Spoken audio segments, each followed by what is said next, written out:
Imagine this. You were Earth's greatest warrior until you died on the battlefield. And as you refund Battlefield 5, because you bought it just to make that one lame joke, Odin sends you to Valheim to destroy his enemies. But as you get dropped off, the Valkyrie miscalculates the height, and you break your legs on impact. This is the story of severe knee pain and his over 500-day challenge to see if it's possible to beat Valheim without walking, running, jumping, or swimming. This adventure has some highs and lows, crazy boss fights, and the answer to the age-old question, can you roll up a mountain? I really hope you enjoy. Before we get to the good stuff, I wanted to quickly go through the rules for the challenge based on what I knew beforehand. To me, the main thing was to avoid using the movement keys to walk, run, jump or swim, and if that was impossible for some reason, then I'd use the minimum movement necessary.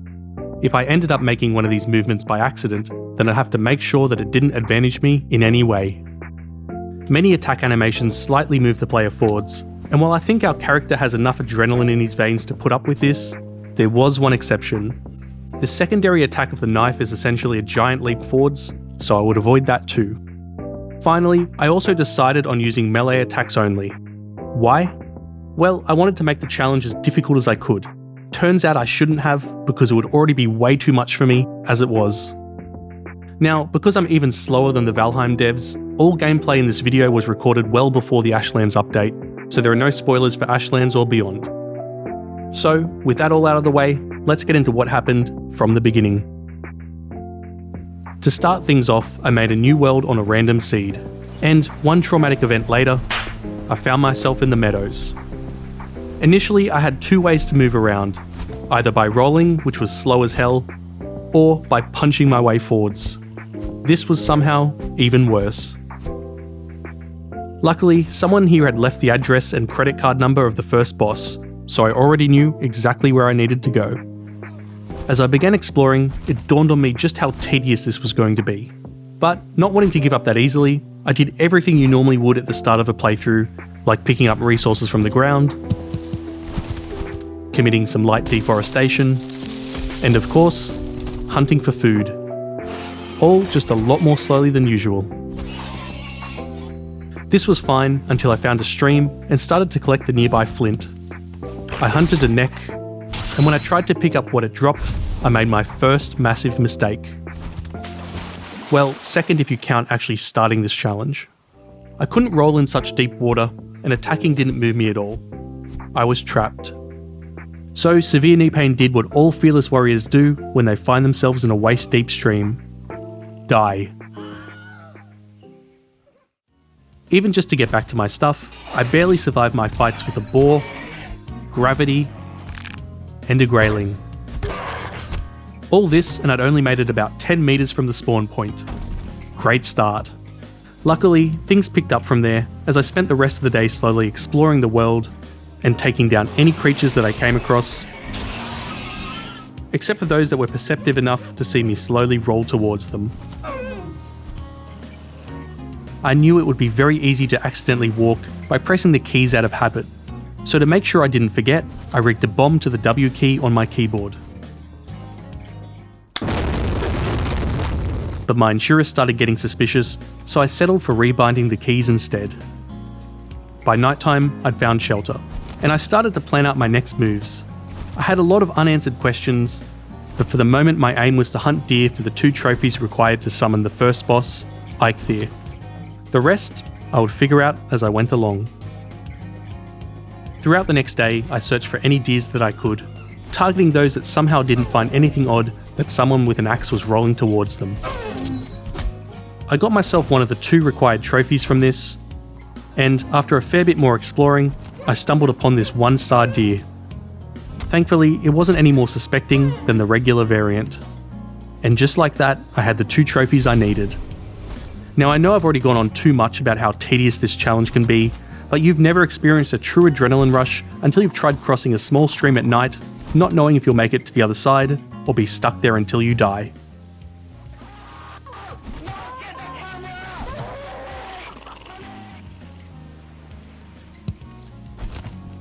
Day 3, and I practiced fighting a miniature version of the boss, before deciding I was ready to take on the real thing.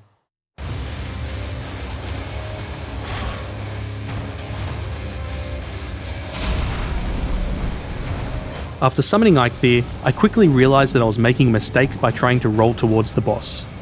Something I noticed is that when it came to combat, being slow wasn't the biggest problem, it was actually the high stamina cost of the dodge roll. So from this point onwards, I tried not to move too much and just let the slightly oversized deer come to me. It was also around this point where I realised that I'd completely forgotten to make a shield, but this might have been for the best because it got me into a rhythm of dodging Eikthyr's moves before counter-attacking. Despite some annoying greylings getting in the way, this strategy actually made things pretty easy for me, and as the boss started to get low on health, I decided to spice things up a little. I wanted to try and get Eikthyr to die by forcing him to knock a tree onto himself. At first, it did backfire a little, but after a fair bit of patience,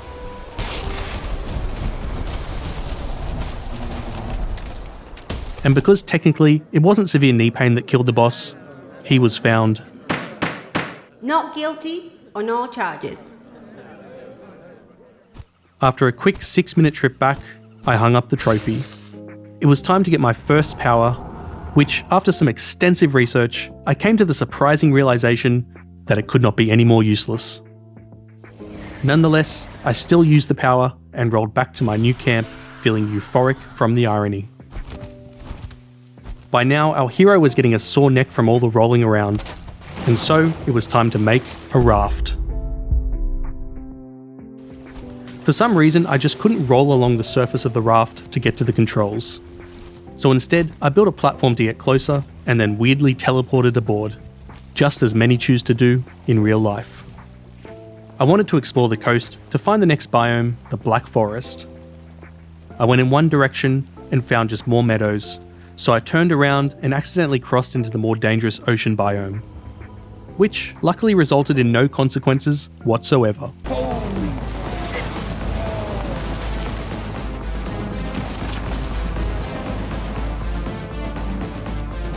I rushed to the shore and couldn't get off the raft.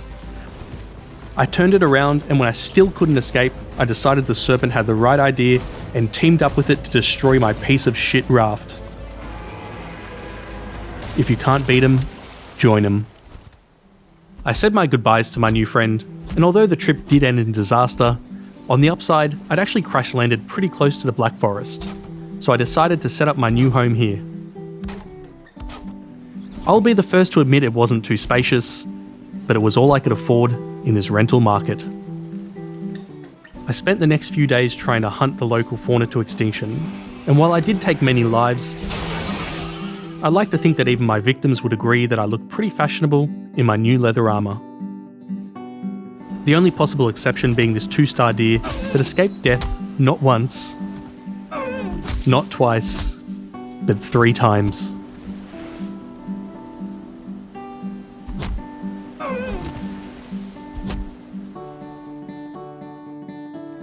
Nonetheless, with my workbench upgrades and my new and improved equipment, I was ready to enter the Black Forest.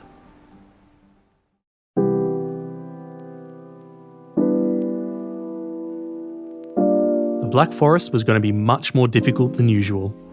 I wouldn't have the luxury of being able to run away from the large groups of grey dwarves, or the extremely dangerous trolls that inhabit this place.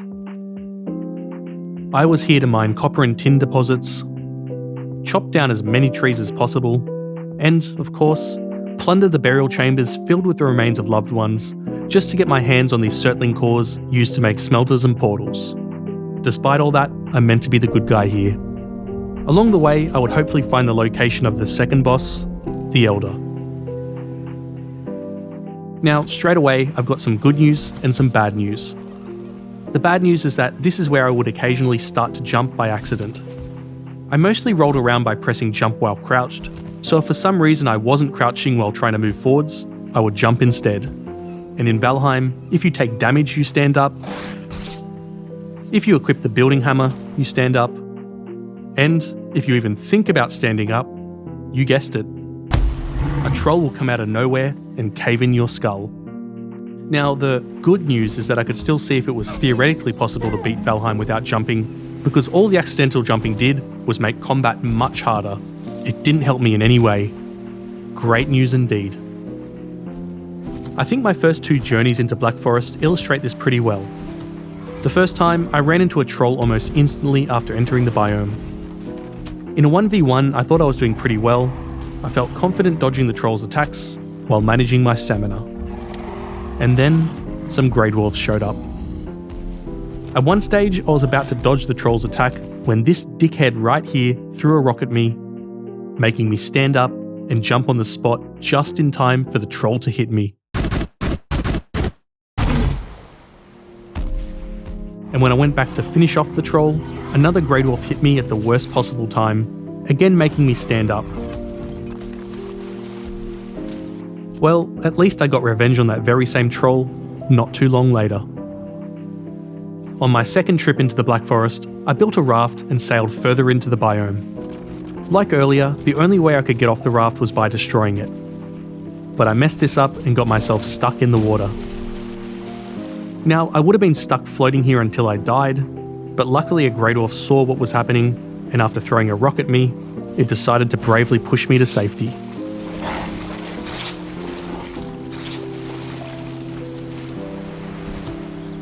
So for saving my life, I said thanks, but no thanks, before I then began exploring the surrounding area.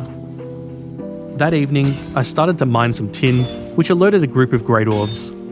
The shaman poisoned me, which made me take damage and therefore stand up once every second.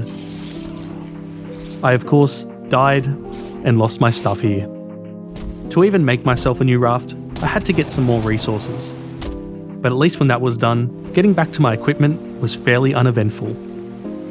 I only ran into trouble on the way back when I got stuck in the water once again. This time there were no Grey Dwarf lifesavers around to help, so I had to die. I really needed to find a better way to get off the raft, but more on that later. After this ordeal, I stayed closer to my base and rolled around some more until I found my first copper deposit. Finally, I'd started to make some progress. While I was still getting overwhelmed when a troll appeared with a group of Grey Dwarves, it was a different story when it was a 1v1. Being patient and keeping an eye on my stamina kept things manageable, and I only ran into issues when I got too greedy. Apart from that, it wasn't too bad at all. Because it took so long to get back to my base, I made a temporary shelter near the copper. And then I spent the next few days continuing my pollution and deforestation efforts, while of course trying to take down any environmentalists trying to stop me. I got myself as much copper as I could, and while transporting it back, I realised that it was getting quite lonely. This meant it was time to tame the wild boars near my base. I dropped as many berries and mushrooms around them as I could, and then I hid in my house and waited. But while I was waiting, the forest decided to get some revenge on me. I tried to lead the Grey Dwarves away from my house, but I think even Valheim's physics engine must have been against me, because this happened. And of course, being this far out at sea meant there was nothing I could do. After respawning at my base, I spent some time taking down these Grey Dwarves, and then when that was done, sailing out to get my equipment. While all this was happening, at some point the boars had become tamed, so I made them a very luxurious pen and then moved them in. To get them breeding, I found a YouTube video to help set the mood. While giving them some space, I went out exploring until I found my first burial chamber. It was finally time to rob some graves.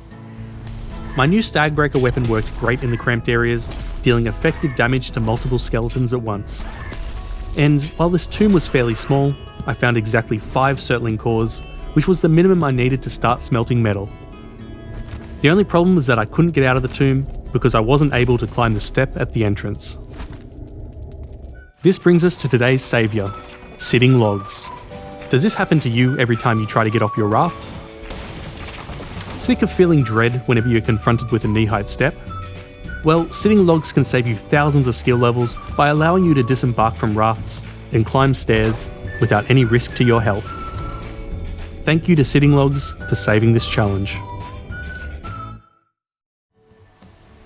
Back at home, the boars were thriving. I'd begun smelting ores while making small trips to gather anything that I could find. For a while, everything kept going great until I realised I'd lost one of my boars who was named Achilles. He must have found his weak spot by walking into one of my defensive spikes. Vowing to never ever let something like this happen again, I decided to construct this freaky looking thing to watch over these boars when I wasn't around. Sadly, this would never get to happen. Less than a minute later, we were again raided by more Grey Dwarves. I was caught off guard and didn't have much health. So when a brute knocked me on top of the fence, I hid in the pen to heal up a little. Here, I witnessed my boars be terrorised.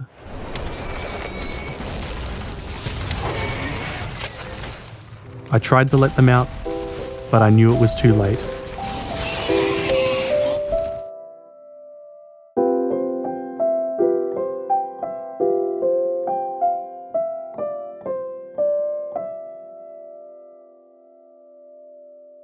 But I didn't have time to stop and think about this right now, because I still had to try and protect my base.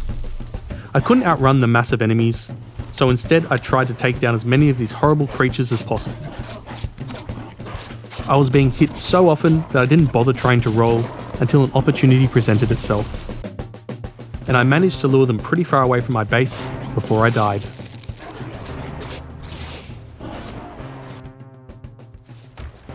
Either luring them away had worked, or the game had started to feel sorry for me, because by the time I got back out there, all but a couple of the Grey Dwarves were gone. Maybe dinner was ready? Who knows? In any case, I took out the few remaining Grey Dwarves, but it was too late. The damage had been done. I was completely alone except for this freak, who was really no fun to talk to. And so all I could do was cook my friends, say my goodbyes, and continue on. I kept targeting more of the burial chambers, raiding these illegal skeleton settlements. FBI, open up! And then after they'd all been neutralised, confiscating the Surtling cores. Here I came across the location of the crime lord, the Elder. He was a bit further away than I'd hoped, but it wasn't the end of the world. After my initial struggles, I was actually progressing more quickly than I'd expected. I'd smelted a heap of metal by this point, and I'd even made myself a few pieces of bronze equipment. After clearing out another burial chamber and taking in the Surtling cores as evidence, I finally had the resources needed to make some portals, which of course would save me a lot of time rolling around the forest. I'd also got sick of everyone making fun of my embarrassing raft, so I finally got myself an upgrade, the Carve. I could use stairs to get myself on board, and although I struggled a little to get back off, the Sitting Log at least made this possible. I took my new boat out away from my base and mined all of the metals that I could find. When I was done, I tried to load them all into the boat's storage. I found out the hard way that just like on the raft, there was an invisible force that stopped me from rolling along the boat's surface. This time, however, things ended with tragic consequences. Nevertheless, I settled into a new routine of waking up, going to work, working, arguing with my co-workers, working some more, coming home, going to sleep, and then waking up just to do it all again. I hope that isn't too relatable for you. Even after doing all this, I still decided against making a full set of bronze armour. Obviously, collecting materials took a lot longer than normal, and that was doubly true for metals. Instead, I concentrated on finding more resources for portals and upgrading my inferior troll armour. Of course, this was just an excuse to add more heads to my work of art, now known as the Hydra Troll. This monstrosity had grown on me a fair bit. The original head was a bit of a dickhead, but the others were much better to talk to. I spent some time destroying some Great Orc spawners, yielding enough ancient seeds to summon the second boss. One close call aside, I started to make my way to the Elder's summoning altar. On the way, I found the trader Haldor, and I managed to sell enough stolen artifacts to buy myself a belt absolutely filled with steroids, which would let me lift more weight. From there, it wasn't long until I arrived at the Elder's location. I put down a portal nearby, and after I practiced fighting a miniature version of the boss, I decided I was ready to take on the real thing.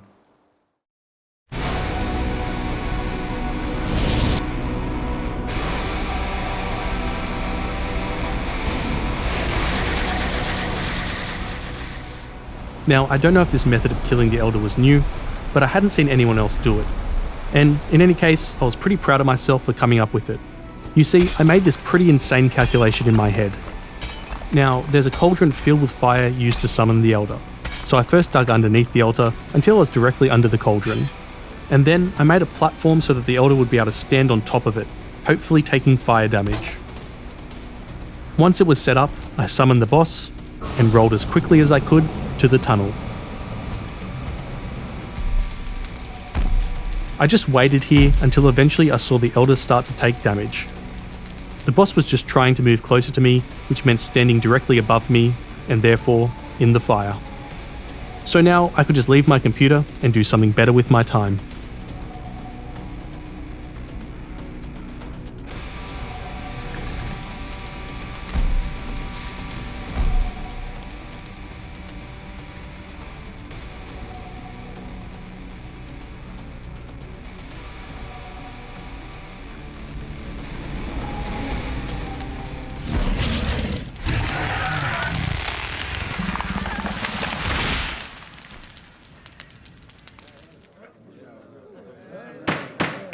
Not guilty, the death was accidental. So, after coming home and going back on the PC, I picked up the Elder's trophy along with the swamp key. I normally make fun of the Elder's power, which lets you chop down trees more quickly. In this case, it at least had more use for me than Eikthyr's running ability. The problem was, since I normally never get this power, I rarely remembered to activate it. Even right after getting it, I forgot to use it. But, with the Elder out of the way, it was now time to go to the swamp.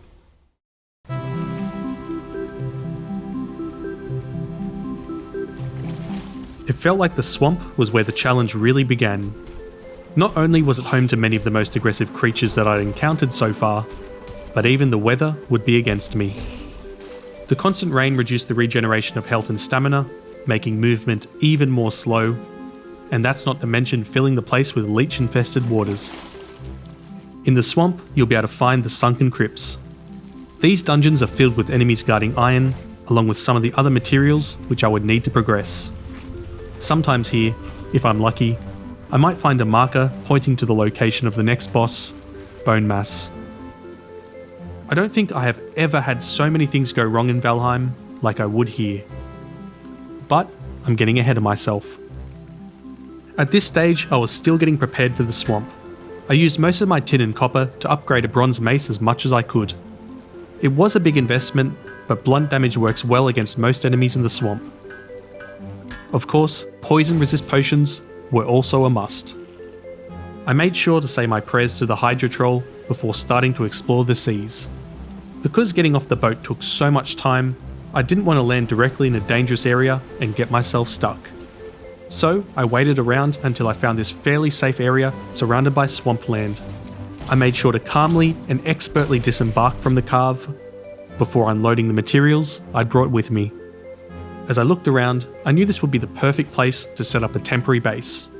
Well, apart from the fact it felt like I'd landed on North Sentinel Island, being attacked multiple times before I'd even made it away from the shore. As you might expect by now, it turned out that this oversized puddle was a real enemy to watch out for.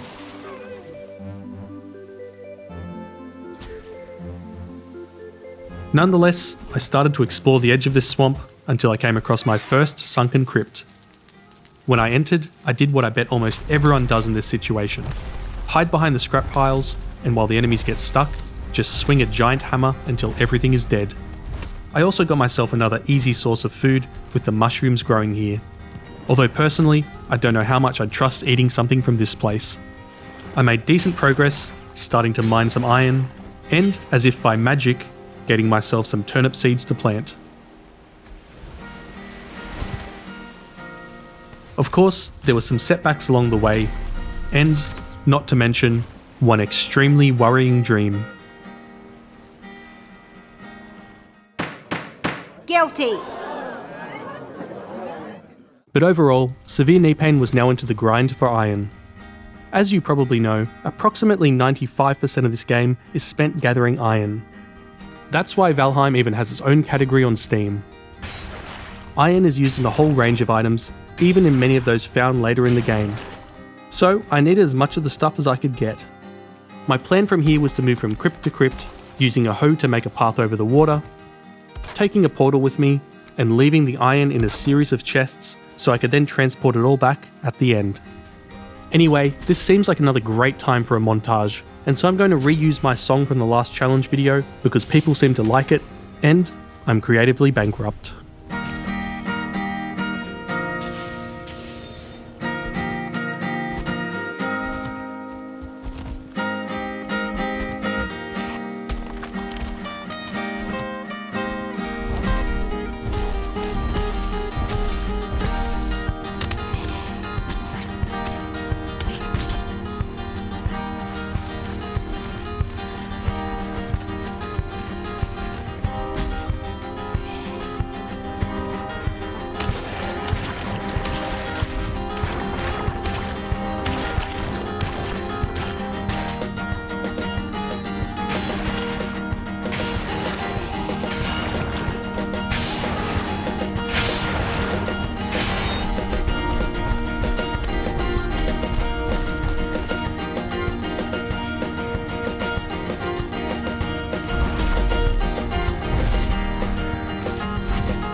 So despite some ups and downs, I'd say I was pretty successful.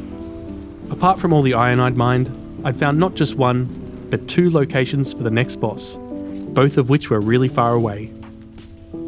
Now, as I'd said, I'd been storing the iron in a series of chests near the crypts, and so I started bringing it all back to my base. I'd cleared out a total of 9 crypts, and probably had enough iron to last me the whole challenge. As usual, this meant it was time for something to go wrong. I was in the middle of trying to get more footage for that montage that, even back then, I knew I was going to make, when this abomination rose up from the depths of hell. I tried to get away, but if you've got this far into the video and don't understand why that wasn't going to work, well, I don't know what to tell you. So I turned to fight, but I was pretty rattled. So rattled, in fact, that I used my pickaxe to attack for some reason. Believe it or not, this was not a winning strategy.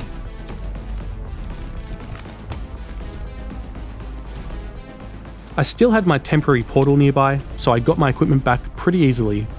And this time I was prepared, bringing an axe with me. Reminding myself not to attack with a pickaxe, I got myself onto higher ground before taking it on.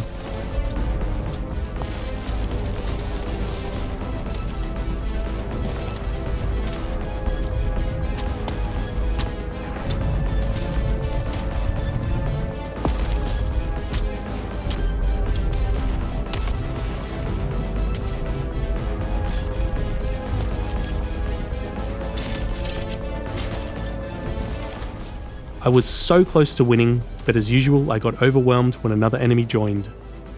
Nonetheless, I came back for round 3. This time I couldn't get back to my stuff because there was a log in the way. So even though I had no armor, I decided to take on the abomination because it had such little health. There was a skeleton that was just standing there and watching until the abomination was about to die. Then it decided to get involved at the worst time possible.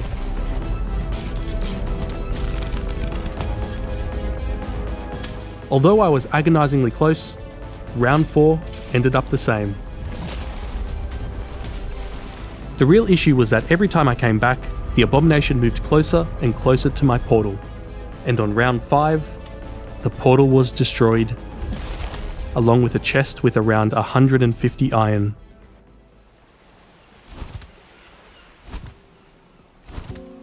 I still had my other portal in the safer Meadows area. I first tried taking a shortcut back to my stuff, but this path had more enemies and was harder for me to navigate. Doing this without any decent food or equipment was tough. By now, I was deep in what you could call the Valheim depression cycle, in which you die, lose your best equipment, go back to get your stuff, and die again, losing your next best equipment, and so on. This wasn't working, so wearing nothing but my stylish helmet, I eventually decided to take the long way around, past the crypts that I'd already cleared out. Although it took longer, I only ran into a few enemies, which I managed to handle. This all had taken so long that the abomination had already healed a fair bit, and so I wanted to get back my good equipment before taking it on. Of course, there was a log blocking me from getting back to my stuff, so I knew I had to turn and fight. And this time, I would not fail. I could not fail. I failed. Determined to finish this, I came back with the same idea. I'd run out of any decent sources of food, and the terrain itself was getting me into trouble, as I again needed a push to get out. By the way, can we just take a minute to appreciate this gameplay? You know a challenge makes for a good video when you need to speed up most of the battles to 3000% and use insane editing like this just to try and make it interesting. As I approached, I made an extremely risky crossing, this time through shallow water that was filled with leeches. This let me skip past the log and get to some of the different sets of equipment that I dropped over the course of my many deaths. I could see the abomination in the distance, so I waited in a nearby crypt until I could battle during the day with a rested bonus.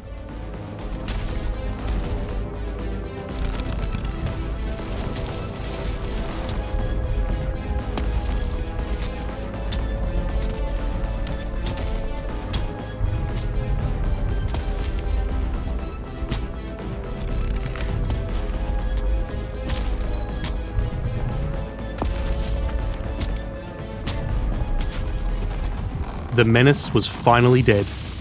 Unfortunately, this whole ordeal took so long that the portal materials and iron that were all here had now despawned.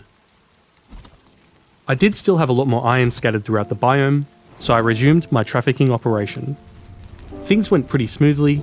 I took my union-mandated breaks and ran into a wraith who was on their first day of the job.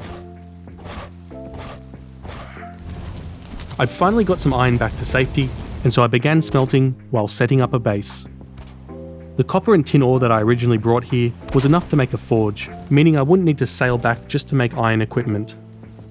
Eventually, I got the rest of the iron here too, and I was absolutely happy to leave the swamp. But while smelting the iron and upgrading my equipment, the swamp decided to come to me instead.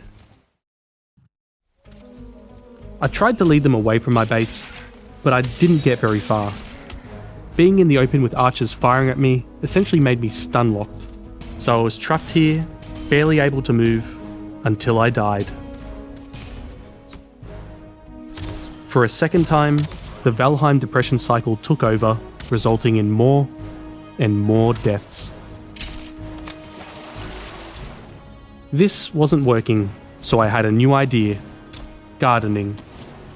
And when that didn't help the situation at all, I instead decided to go back on a raft. I didn't want my portal to get destroyed like what happened with the abomination. Unfortunately, I was too worried about getting some more aesthetic shots, and I drifted close to a swamp biome, resulting in me getting chased by a leech. Luckily, it was in a spot where I could kill it with the axe's secondary attack. I thought I was stuck here until a Grey Dwarf came out of nowhere to give me a push out to sea and a rock to the back of the head. To escape these Grey Dwarves, I had two choices: do something sensible, or freak out and run into even more leeches. Guess which one I did. Well, that's okay, I could use the same strategy as before to kill them. Or maybe not. I was at a point where I was kicking and punching bushes just to get enough wood to make another hammer. Things couldn't get worse. Until they immediately did. This time my base was raided by some trolls. Again, I tried to lead them away from my house, but it was in vain. Respawning in my house just made things worse. With this hit right here, my bed and therefore spawn point were destroyed. And when I died yet again, this time I woke up back at the spawn point with nothing. This was the lowest of the low. It was day 146 and I'd lost access to almost everything. I was already through 1.5 of those videos where you survive a game for 100 days, and I had almost nothing to show for it. All I'd managed to do was trick a giant tree man into standing in some fire. I made my way back to that nearby shack I stayed in on my first night of the challenge, and when I went to bed, even my dreams mocked me. Determined to get through this, I got myself some of the more basic resources and made my way back to my house. Nearby, I built this absolute masterpiece of a shed, so if I died, I could at least spawn here and avoid the extremely long roll back. As I approached my base, the raid ended, but the trolls were still there. Their psychic abilities alerted them to my presence, and as usual, I could hold my own against one of them, but fighting 2 trolls and their friends at the same time was just too much. I could see the trolls breaking my stuff in the distance, but the game must have felt sorry for me because as I got closer, they had left. Maybe it was breakfast time for them, who knows.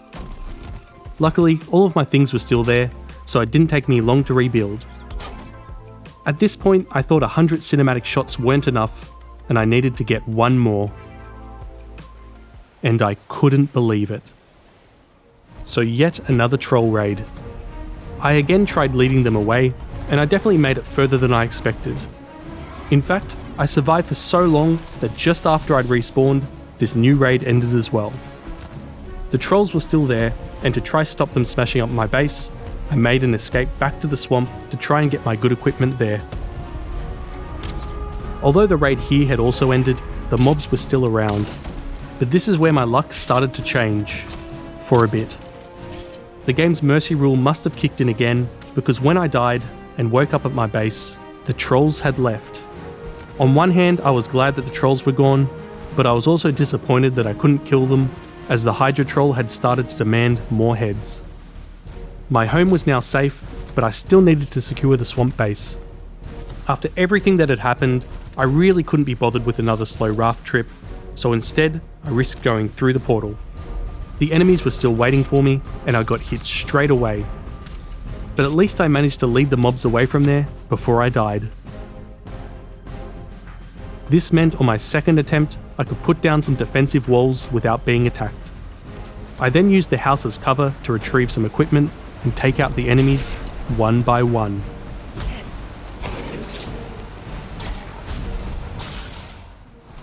When the area was safe, I came up with a plan for how to take on the next boss, Bonemass. Earlier on, I'd spent all the ad revenue this video was going to make on some Amir flesh. This unlocked the iron sledgehammer, which I could see coming in handy for what I wanted to try.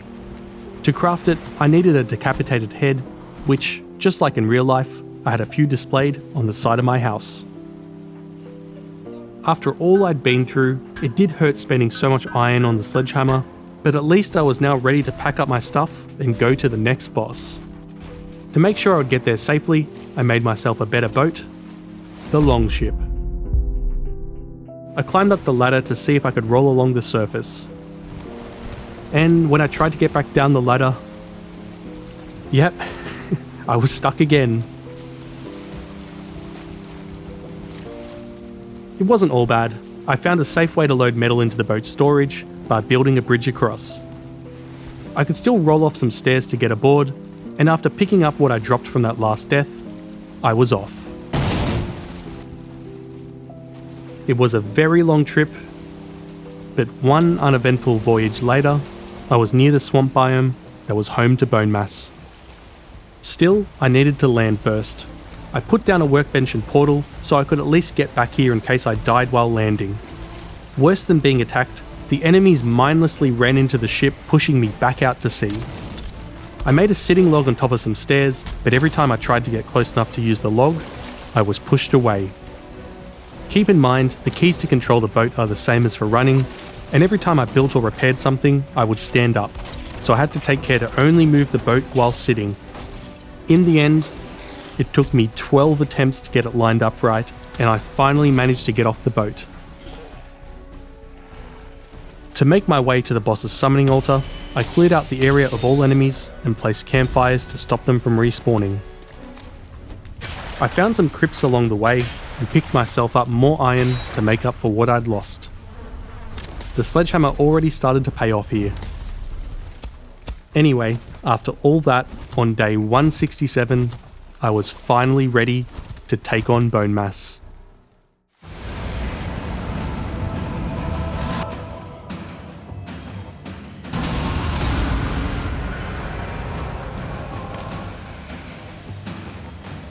So before getting into things, here was my amazing plan. I wanted to make a ramp up to the top of the skull, breaking the stairs behind me so nothing could follow me here. Then I could just stay up here and use the sledgehammer to damage the boss from a distance. At the top of the skull, most of Bonemass's attacks can't reach you. So, what happened? Well, I hadn't forgot to bring anything with me, and there were no issues with summoning the boss. The problem started when Bonemass appeared. He got caught on a tree and was stuck in the air. Instead of destroying the stairs behind me, I thought I might need to go down and get him unstuck. That's when I realised that Bonemass wasn't a buggy video game boss at all, but actually an insanely advanced 3000 IQ artificial intelligence that had pretended to glitch out so I wouldn't notice his minions launching a sneak attack. I was so confused that I somehow ended up punching my way into the skull's nose. Here, I had no way out. I tried to make the most of a bad situation by using the sledgehammer to attack, and it did work okay. The problem was that I was now low enough to take damage from Bonemass's attacks. And when I realised I was close to dying, I tried to put down a portal, but it was too late. By the time I'd returned, Bonemass had healed, so I wanted to first get back on top of the skull and retrieve my lost items. On this first attempt, I thought I'd made a decent ramp, but that was just because I forgot this was a 3D game.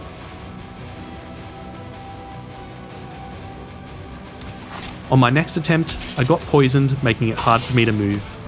Knowing I was screwed, this time I managed to put down a portal before dying. Since there were a lot of enemies just waiting for me there, I went back to the portal near my boat and trekked across the swamp.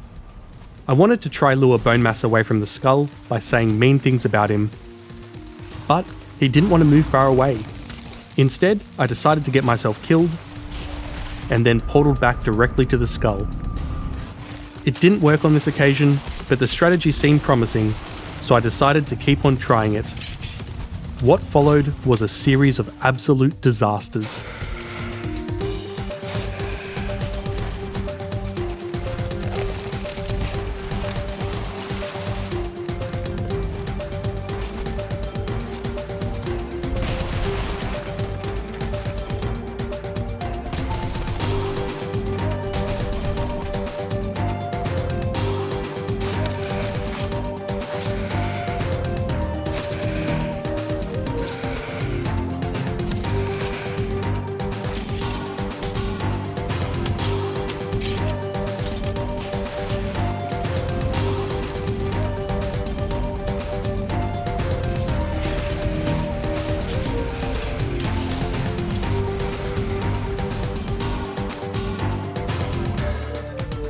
By this point, I was genuinely considering giving up on this challenge.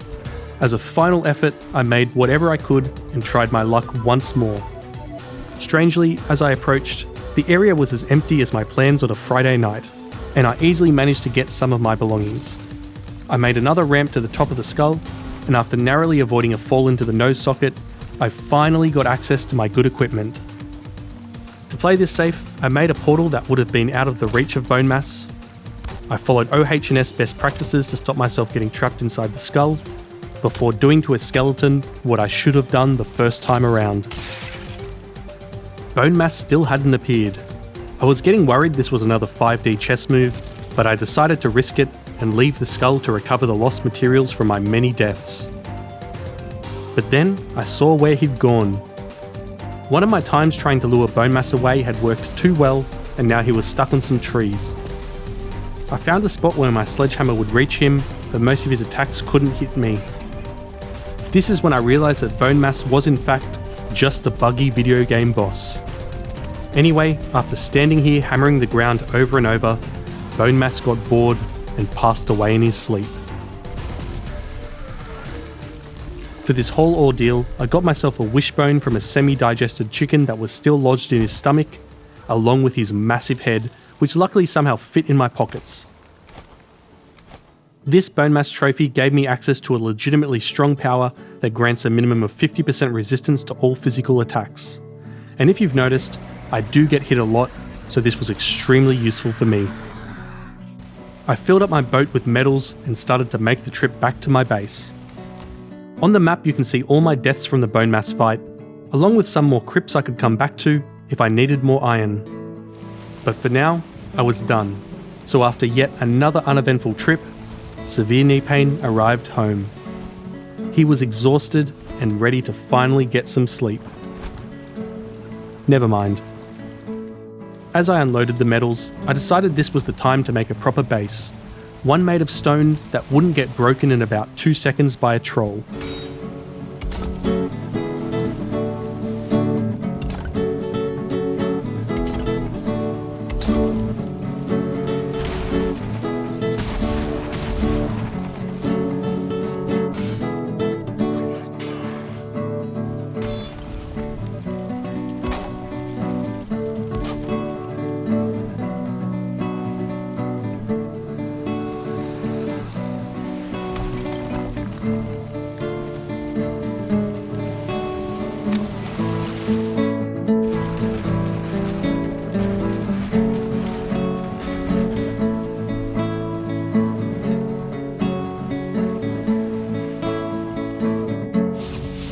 While I was building, I got to test out this new, more sturdy base by hosting a couple of housewarming parties.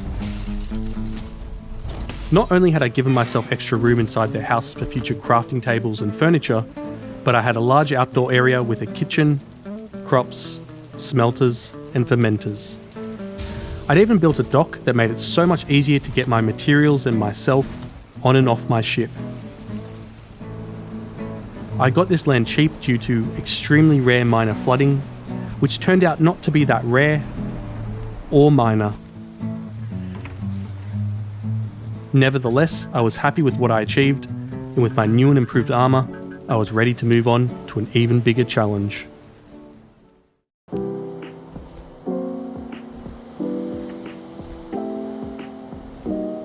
We've made it to the biome I thought might essentially kill the challenge. While I didn't know if rolling to the peak of one of these mountains would even be possible, I did know that trying to do so would be very painful. So I aimed to spend the least amount of time here as possible. This meant I just wanted to find the location of the next boss, Moda, along with 3 of these dragon eggs needed to summon her. While battling against the dangerous creatures of this place, I'd also hopefully come across some of the hidden silver veins. One point in my favour was that there was a small mountain very close to my base, so I could start exploring there at a lower risk. As you'd expect, rolling up hills to even make it to the edge of the biome took time. There was, however, one benefit to crouching that paid off here. When this eye was open, it meant that an enemy had seen me, and this let me prepare for sneak attacks from wolves. I was a bit rusty with fighting them, and at first it took me a couple of tries to get the right timing to parry. There was nothing to worry about though. I was going to get a lot of practice over the coming days. Even though this mountain was really just a small hill, trying to roll my way up here was already making my thumb feel like it was going to fall off from having to hit the spacebar so often. While exploring the area, I saw the eye open again, and I waited to see which creature it would be this time. It was the enemy as annoying as it sounded. The Drake. While I couldn't use melee attacks against them, I did have a way of dealing with them. By placing bonfires up high and keeping myself and the Drake on opposite sides, they'll often dive right into the fire and self-immolate just to avoid being involved in this terrible challenge. Sometimes it was hard to get in the right position for this to work, but with a bit of patience, it was normally not too bad. Soon after, my wishbone started glowing, meaning that nearby there was something hidden underground. I used my pickaxe to dig down, but unfortunately, it turned out to be the remains of some poor soul that had passed away here. So I decided to leave the body resting in peace. Nah, just joking. I got myself a sweet silver necklace which I pawned off to cash converters and got myself a kebab for dinner. This wasn't exactly what I was looking for, but it didn't take long for the wishbone to start glowing again. As I approached, I could see a piece of silver ore sticking out of the ground. Never mind, that was a stone golem. My Bonemass power was about to run out, so I decided it was best to try and build a portal and get out. Our hero soon found out that this was probably the right choice.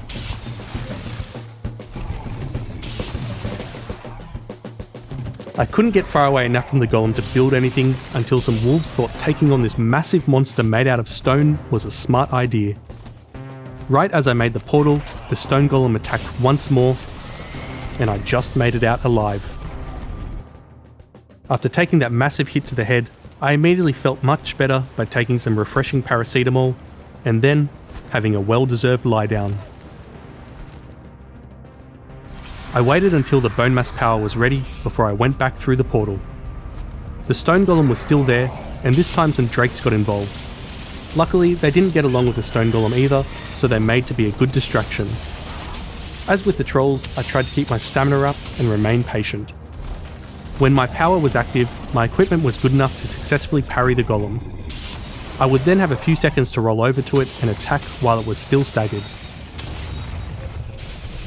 After the battle was over, the drakes immediately turned on me, and so I used the bonfire trick once again.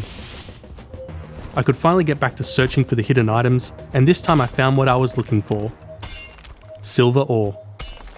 Mining the vein made a lot of noise and attracted many more creatures, which for the most part wasn't too much of an issue, except for one exception.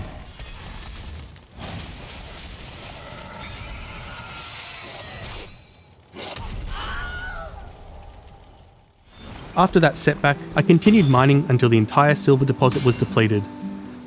I'd got so much of the stuff that I needed to bring it back in a few trips. I decided to take a longer route through the less dangerous Black Forest biome. Each trip took a bit over 10 minutes, but it was a lot safer than trekking back through the mountain.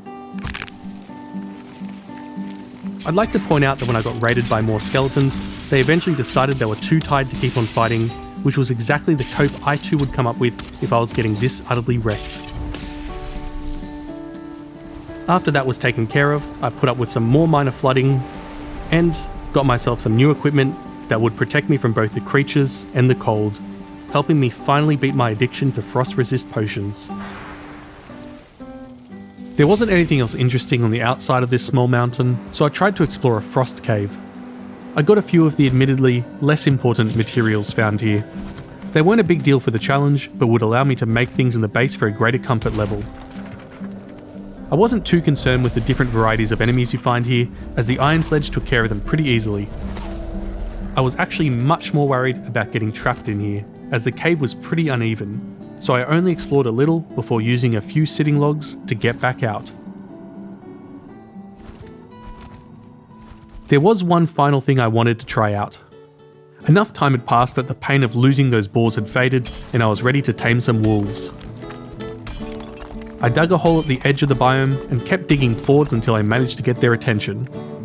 I put down some raw meat, and when the wolves arrived, I dug further to get them to fall into the hole before accepting my fate. Straight away, I could see them start eating and beginning the taming process. All I had to do was keep an eye on them and make sure nothing else would harm them. But, as this skeleton found out, they could take care of themselves. I waited there for an entire day, and eventually the wolves had finally decided that following my orders would be slightly better than being stuck in this hole. While they were still quite stubborn and just wouldn't get the hell out of my way, I knew they would make a good defense for my base. I got the wolves settled into their new home, and so it was now time to explore another mountain range. Now I could finally get to test out this new dock that I'd made. And I set sail to another mountain that was on the other side of the starter island. Here I was greeted by some of the local trolls. Now that I had much better equipment, they were no longer the menace they once were, and I just saw them as another opportunity to get more heads for my collection. This mountain was going to be my first real test.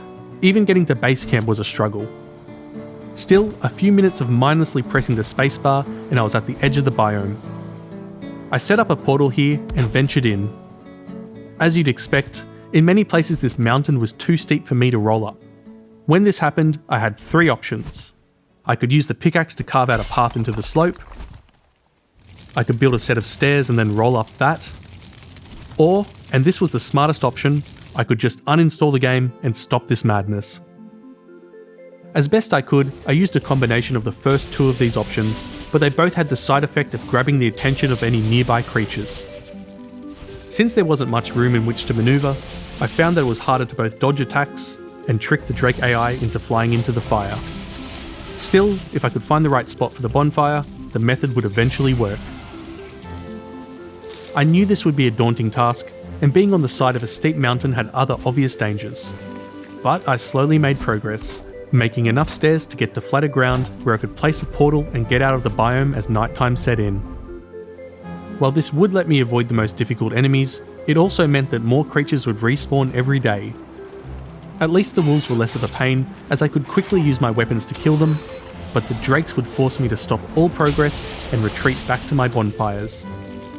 I wasn't in that much danger of dying, but it made this slow process even slower. Still, I kept on climbing and found my first dragon egg. This was precious to me, so I treated it with all the respect it deserved. As I finally reached the top of the steepest part of the mountain, it was absolute chaos. I just pretended I didn't see anything and kept working on the path up to the top. When the stone golem turned its attention to me, I really didn't know why it thought it was going to hit me from up there. Eventually, I got up to the top, and I found that having something behind me would stop me from getting knocked back when parrying, making it easier to roll forward to the enemy while it was still staggered. The next few days proved to be both lucrative and bloody. I found another silver vein, and when I started mining it, it of course attracted the attention of the local fauna. The lives of many drakes were taken, with them flying into bonfires like moths to a bug zapper. Everything was pretty chill until I risked mining into the nighttime. Scientists to this day still haven't worked out how I could screw up this badly, but somehow still survive.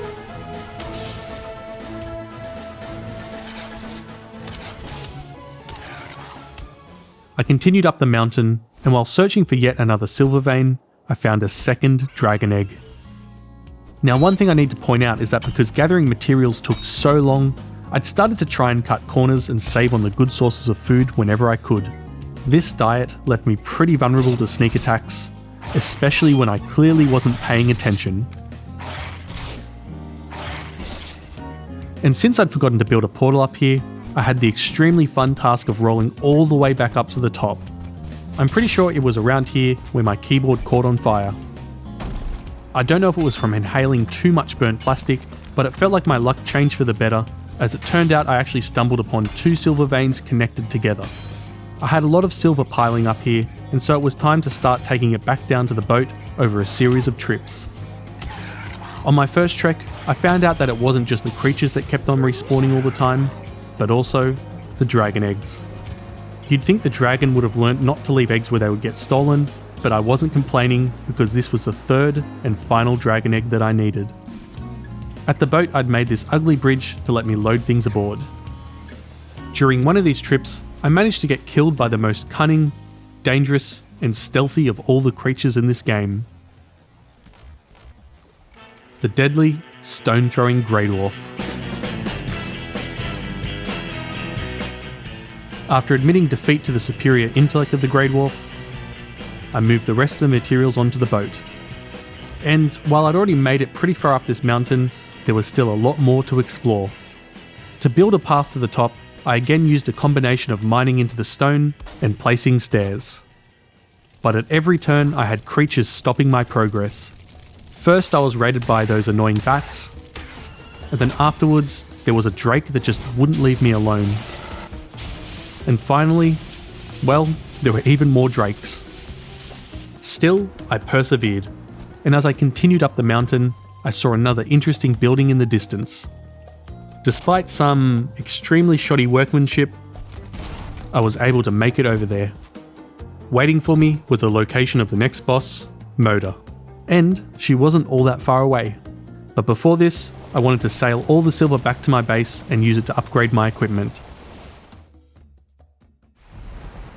Throughout all this time, there was a lot more going on back at home. At one point, I was raided here by some bats, and for the second time in this challenge, I lost all of my friends. I was once again alone. Or was I? For once, I learnt from my mistakes and had some extra wolves hidden in my house. I needed a better place that would keep them safe, but also keep them out of my way. So, I spent some time making this barn. Also, please just ignore the signs out the front. I don't know who put them there. On a completely unrelated note, this seemed like a good time to tame some more boars. For each one, I had to make a hole and trap them in. And as you might expect, the hardest part was trying to move these uncooperative pigs back to the base. Here, the animals were thriving, and for the next 27 seconds of this video, no animals in this barn would ever be harmed again. It even got to the point where I started moving some of the extra wolves outside, which led to me finding this weird glitch. I wish I could always roll that fast. Now, back to the main story. All of that silver ore meant that I could get better weapons and armour for the coming boss battle. The favourite of mine was the Frostner, and to test it out, I had the perfect target. That's right, no more slowly hunting boars for me. With everything prepared, it took yet another uneventful trip to arrive at this new island. As I rolled my way towards Moda, I realised that this mountain was huge. I couldn't even see the peak from here. So, I could show you the painstaking process of mining a path up this mountain. I could go through all the different creatures that were needlessly killed because they just couldn't leave me alone. But apart from showing you this raid by a pack of wolves, where I just stood there and did nothing while a stone golem saved my ass, I think it might just be better to show you the entire path up this mountain on one of my trips to bring the dragon eggs to Moda's summoning altar. So I've sped this up as much as I can, but it's going to take a bit of time. I thought this was a good opportunity to talk about everything else around the challenge and the video. Firstly, in the description there's a link to the playlist where you can watch some of the raw gameplay from this challenge. Be warned, I streamed a lot of it privately and the quality truly sucks. Secondly, some of the songs in this video are original compositions. If a song sounds unprofessional, then it's probably mine. If you're curious, the description has a list of all the music I used for this video in order, and in the future, I'll probably put a playlist there containing some of my songs. Also, to the person on my other challenge video that told me that rolling makes this game so much better, well, let me know if you still think so. Next, I'd like to check out some other games as well as Valheim, so let me know which games you'd like to see, and whether or not you'd actually watch a stream of me doing challenges like this. Finally, if you've enjoyed what you've seen so far, I'd love it if you consider subscribing. In the description are some other ways to support me if you'd like to, but if you've seen my subscriber count, you'll know that this isn't a job for me. This video took up a lot of my free time over the last few months, and the most important thing is that there's hopefully someone out there that's watching and enjoying this. If that's you, then trust me when I say that it gets even crazier from here.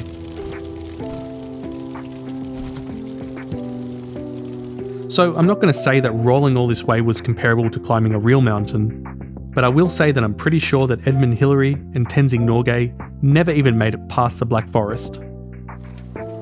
Now before summoning the boss, I went through the usual ritual of clearing the area of all the enemies that I could, and then placing campfires to ensure they wouldn't respawn.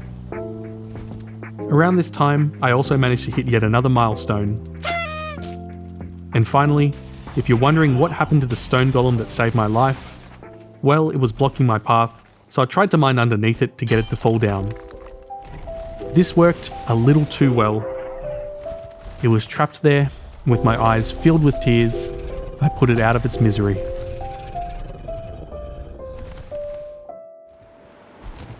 This boss battle would be tough.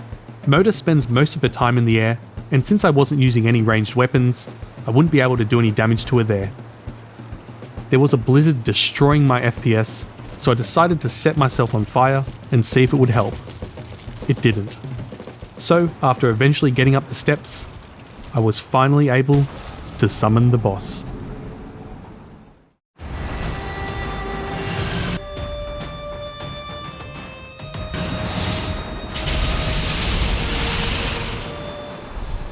Straight away, Moda was in the air, and there wasn't much I could do. When I thought I wouldn't be quick enough to get out of the way of her ice barrage attack, I decided to just block and tank the damage. Eventually, she landed in this terrible position, so instead of trying to roll over to her and get myself stuck, I instead tried to put down some bonfires. The problem was that Moda kept on destroying them almost straight away, and I spent more time trying to pick up the pieces of the bonfire than actually doing any damage. When Moda took to the air again, I tried to lure the drakes into the bonfire while dodging the attacks from everyone at once. The second time it seemed she landed in a better position, but the game would just not let me place the bonfire. And after getting knocked back about 10 meters, I made the choice just to leave her alone and focus on getting rid of the drakes.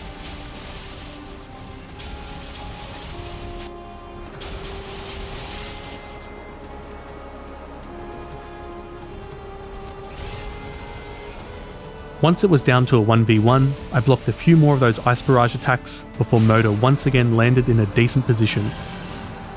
Using the summoning platform as cover, I gave the bonfire strat one more try, and thankfully, this time, it started to work. As best I could, I tried to keep on the other side of the fire while also keeping enough distance as not to trigger her melee attack that would instantly break anything in range. Obviously, this was easier said than done when you move this slowly, but at least I was making some progress. I later tried out my weapons, and managing to hit with the mace on this terrain was pretty hard, but luckily the sledgehammer still did decent damage.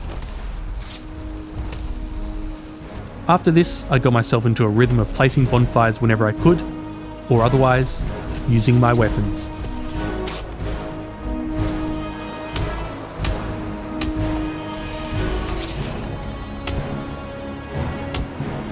So I'd made some good progress, and the only issue came when I got myself into a bad position, needing to dig my way out towards the boss. Not long later, and I noticed my rested bonus was running out, so I made the brave decision to go back home. I mean, it was dinner time after all, so I think Moda would understand. At home, I played Storage Tetris for a little bit before heading back out as soon as possible. Although nighttime had set in, meaning stronger creatures could spawn, sleeping would let Moda regenerate a lot of her health, so I continued on in the dark. On this flatter ground, the Iron Mace was a lot easier to connect, letting me really lay into the boss. I did, however, have this one close call, but after drinking a strange homebrewed potion that didn't taste at all awful, I became unstoppable.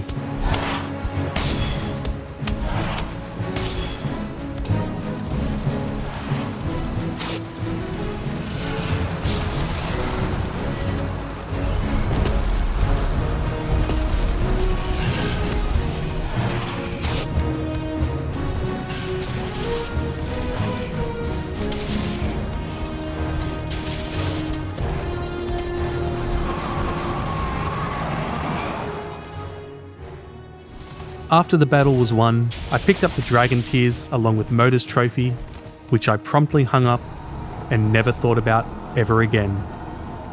Now, it was time for the plains. Honestly, after having dealt with all of those slopes, it was a nice change of pace to arrive at the plains.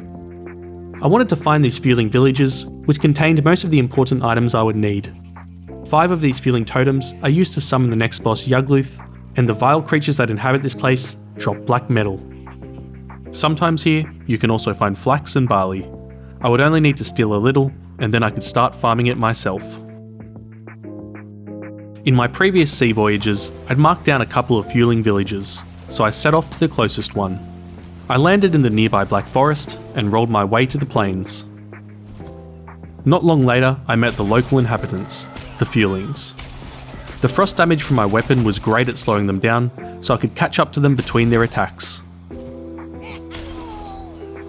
After fighting a few of them, it honestly didn't seem too bad. Compared to rolling up a mountain, taking on a Fueling village felt like nothing in comparison. So when I found a Fueling village, I kept my distance before swinging my sledgehammer to get their attention. I could see one Fueling had taken the bait, but it was at this exact moment I realised I was screwed.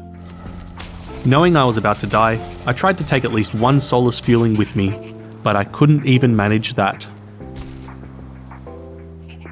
After dying, the Fuelings always seemed to return to their village, so there wasn't any trouble getting back to my stuff. I then took inspiration from the video that makes up about 99% of the views on this channel. So I made this spike trap, hoping to lure the feelings through the middle. It was almost perfect, except for the fog obscuring the content. I mean, view. So I came back the next day and tried to lure the feelings over.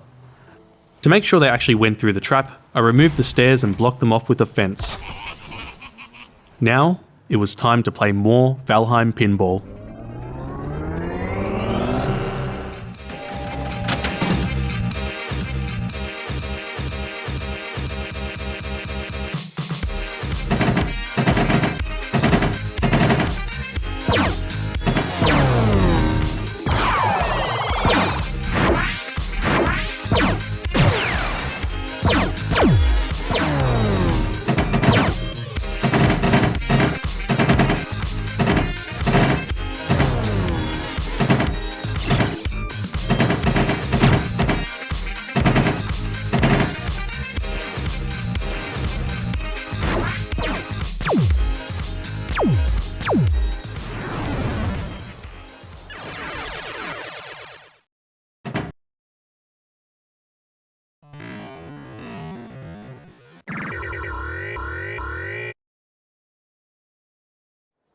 So, just like with most sequels, this wasn't as successful as the original.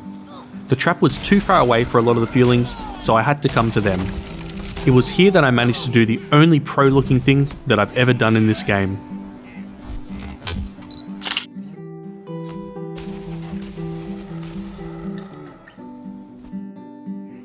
With the Bonemass power active, I was actually holding my own pretty well in this 1v5, but as you saw, the fireball shooting shamans proved to be a much bigger issue.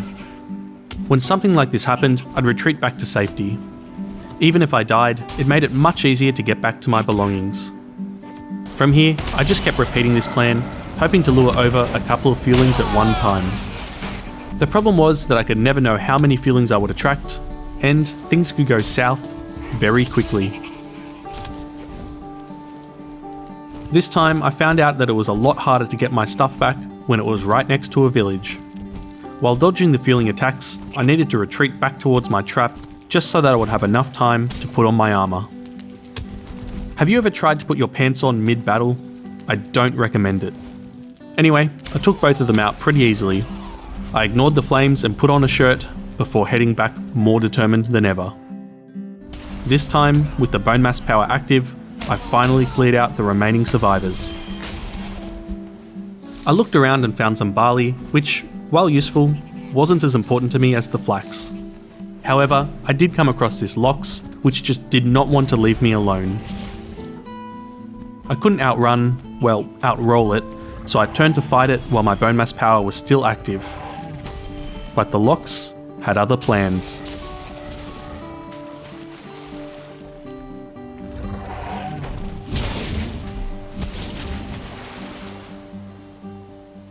There was nothing else for me here, so after getting my equipment out of the ocean, I packed up all of the black metal I'd collected from the fuelings. I then moved on to another plains biome that I'd marked down. As I started to explore the area, I noticed this little house in the distance, and in it was the first of the 5 totems that I needed. Nearby was another fueling village, and instead of setting up more spikes, there was a naturally occurring trap already here. This tar pit was filled with growths that wouldn't just attack me, but the feelings as well. So after getting out of the way, I sat back and ate the Viking equivalent of popcorn. Afterwards, I went back to the battlefield and picked up the scraps. While the growths had all died, they did take a lot of the feelings with them. When I lured over more of the survivors, the tar pit still came in handy as a way to slow the feelings down. From here, things went very similarly to the first village. I chipped away at the remaining enemies until I felt like the village was empty enough for me to dare approach it. When I entered, I again attracted the attention of a lox, and so I retreated until I was far away enough from the village and happy to accept my fate. The next time I entered the village, things went much more smoothly as I cleared out the few remaining survivors, somehow without alerting another lox. Unfortunately, this village didn't have any crops, aside from some chests containing more barley. In fact, the entire island had nothing else of note. Overall, this was another disappointing trip. I still hadn't found any flax, and some of the enemy drops were stuck in the tar. Even the tar was stuck in the tar. It took me a couple of trips back and forth just to load up the boat with the black metal that I'd recovered, and then when that was done, I started to make my way to a third plains area. So I want you to pay especially close attention to this landing because everything about it was textbook. I easily got off the ship onto the well-placed sitting log, and after waiting for the right moment to roll so I didn't get stuck in the water, I got myself on safer ground and immediately put down a portal and then a chest. If only I'd bothered to check exactly where I'd landed. I'd picked probably the worst place to disembark, and while I did try to put up with the Loxers guarding the way out for a little bit, I gave up pretty quickly after dying a few times in quick succession, one of which was from a wolf raid, because, of course it was. So I finally did the sensible thing by getting my stuff and moving to a better spot. Turned out the area around my new portal wasn't much more peaceful, as I found out exactly how deadly the tar growths could be when there were no fuelings around to distract them. On the positive side of things, these growths came from another tar pit that was again right next to a fueling village. So I tried to get both sides to fight each other again.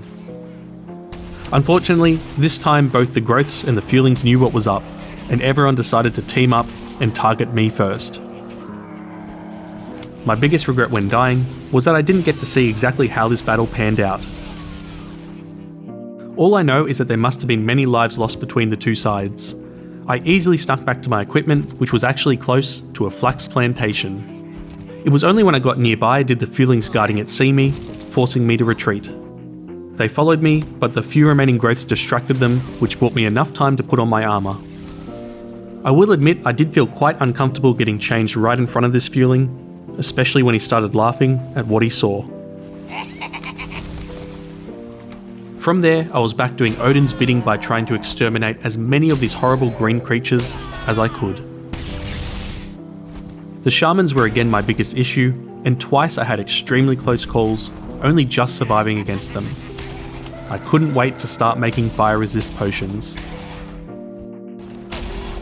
I tried making another spike trap, as it got to a point where there were still some feelings remaining, but because the village was so large, I could now sneak onto the closer side without anyone noticing.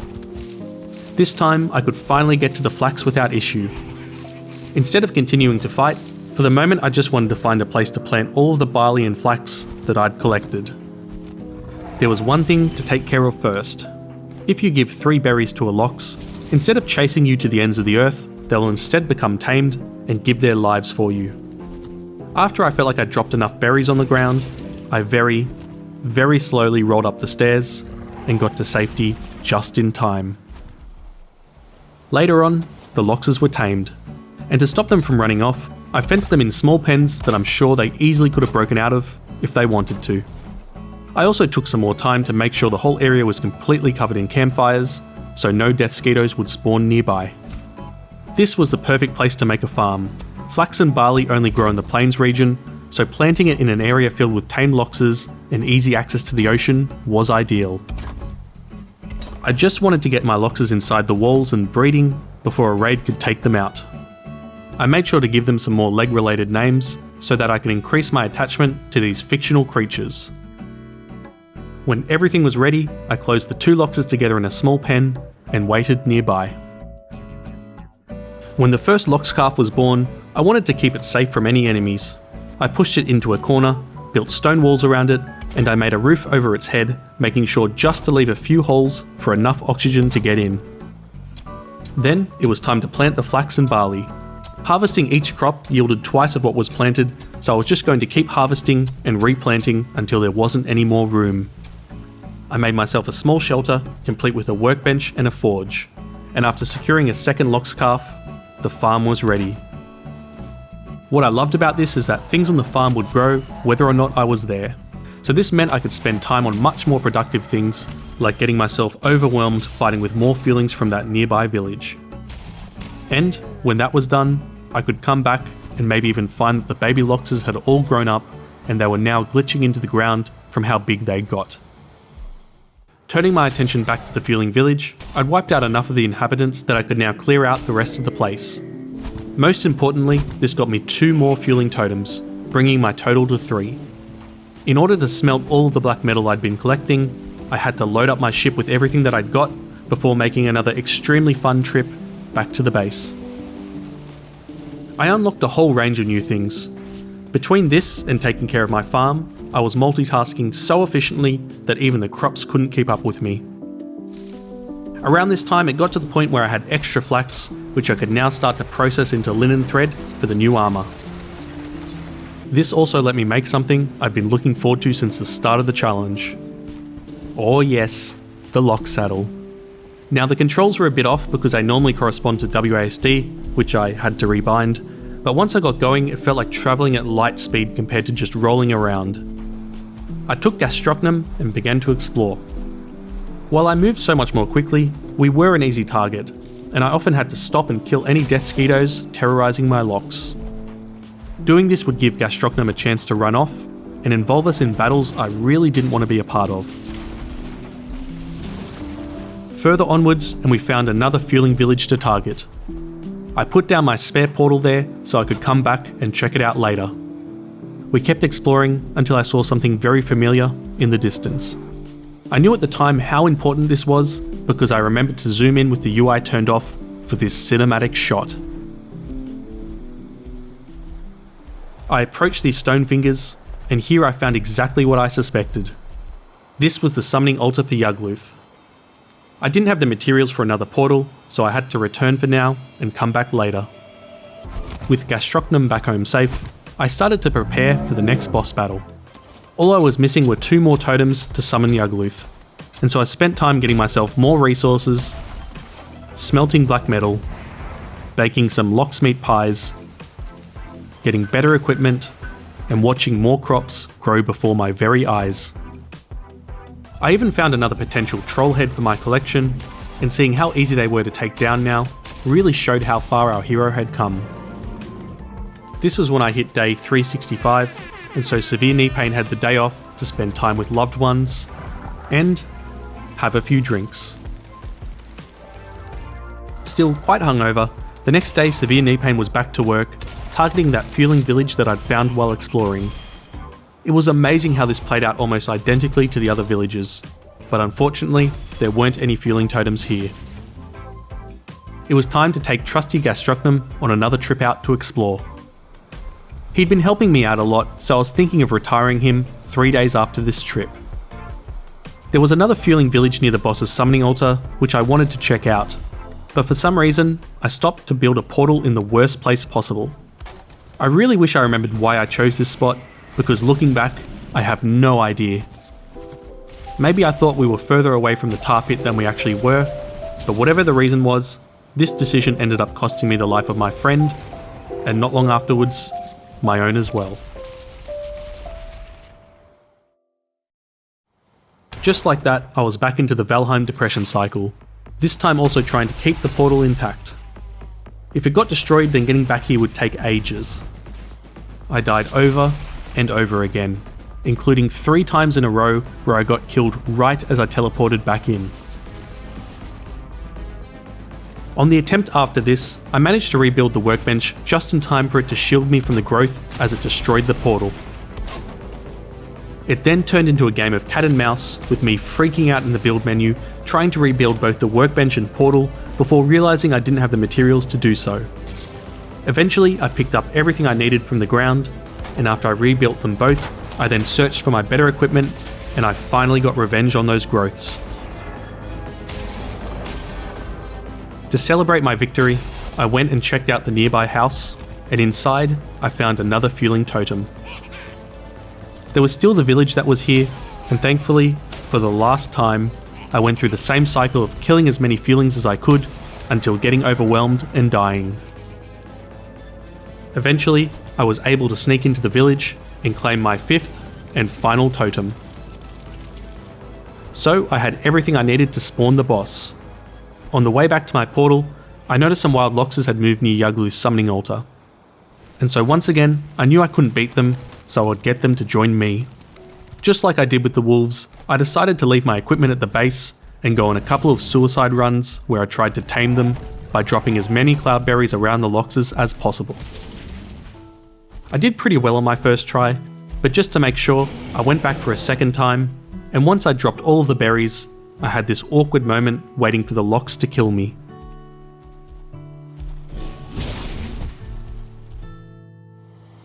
When I came back, I could see these Loxes were eating the berries, so all I had to do was wait. I built some walls around my character to keep myself hidden from any enemies, while I left the computer and touched some grass. Safely, of course. By the time I came back, the Loxes were now tamed. These creatures can be pretty stupid, as you can see by this one here who was just standing on a campfire, so I really had to take care of them. They did their best to escape my fencing, so I made another saddle to let me bring them back. I put down campfires everywhere and took out any nearby creatures. I didn't originally plan on using Loxes to take on the next boss, but this was perfect for me. Yagluth had a lot of hard-hitting attacks that I would just be too slow to avoid. I had no idea how many Loxes I would need to win this battle, and since I would get just the one chance, I was going to go overkill and breed as many Loxes as possible. Breed the Loxes with each other, not with me, just to be clear. Over the next 60 days, I only had a few tasks. I needed to secure an increasingly large area for the Loxes, so this meant killing more enemies and expanding out the fences. That was until it got to the point where I just let some of them do their own thing on the outside. I also had to protect the Loxes from incoming raids, of which there were quite a few. The wolves were a great way to farm food, and there were also 2 troll raids, which were my favourite, for obvious reasons. I had to be present for the Loxes to keep breeding, so often I'd go and find some cloudberries and come back and drop them all over the ground to keep the party going. When I ran out of things to do, I got bored and started naming them after some of the early commenters on my previous challenge video. I want to give a particular shout out to Swaz177, your Lox was a real beauty. Honestly, these days were the most relaxed of the challenge, and a part of me didn't want to continue on. But all good things must come to an end, and by day 436, I'd got everything I needed, so I could no longer deny that I was now probably ready to take on Yagluth. Maybe.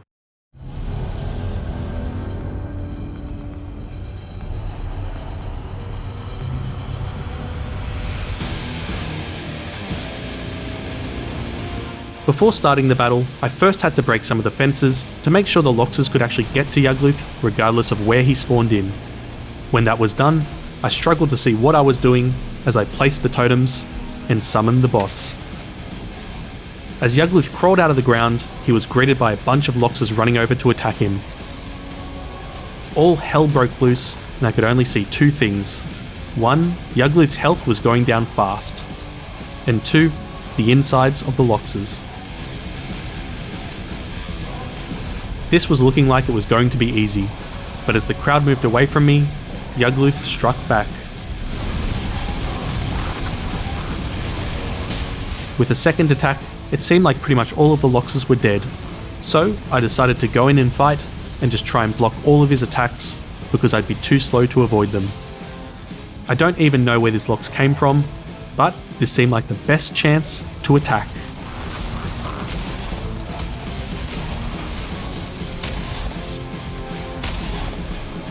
We tried our best, but as the Lox died, I saw how low my health was, and I tried to retreat pretty unsuccessfully.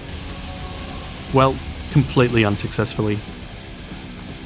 With the Loxes dead, I really didn't know how I could win this, but I had to give it a try. So I got my next best set of equipment and went back through the portal, and found out that most of the Loxes here hadn't even moved. These lazy bastards just let their friends die while they stood around and grazed. But I guess I shouldn't complain too much. I was trying to lure Yagluth towards them when he made the fatal mistake of attacking and getting their attention.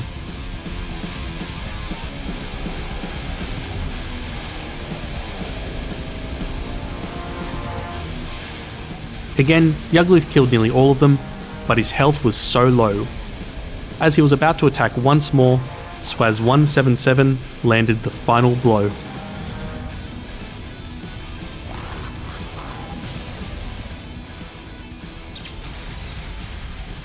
I lost a lot of good, but extremely nutritious friends that day. I picked up all of the locksmeat and trophies that were strewn all over the battlefield, and as I sacrificed Yagluth's trophy, I thought of a way to honour those fallen Loxes, and to remember each morning what they had done for me. Ladies and gentlemen, I present to you my sleep paralysis demon. Now, you probably know what was next, and it went just as you'd expect.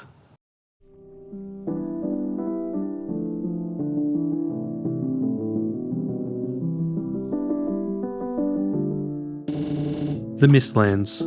This was always the place I'd been dreading the most. Putting the bad visibility and extremely aggressive creatures to one side, navigating the jagged terrain might just be impossible for me. So my plan was to stick to the seas and avoid the land of the Mistlands as much as possible. There were a few things I needed from this place, and most of them were located in buildings, some intact, and some that were now ruins. So for now, all I wanted to do was stick to the coast and keep an eye out for any structures that I could see. I already had a good idea of where I wanted to start searching.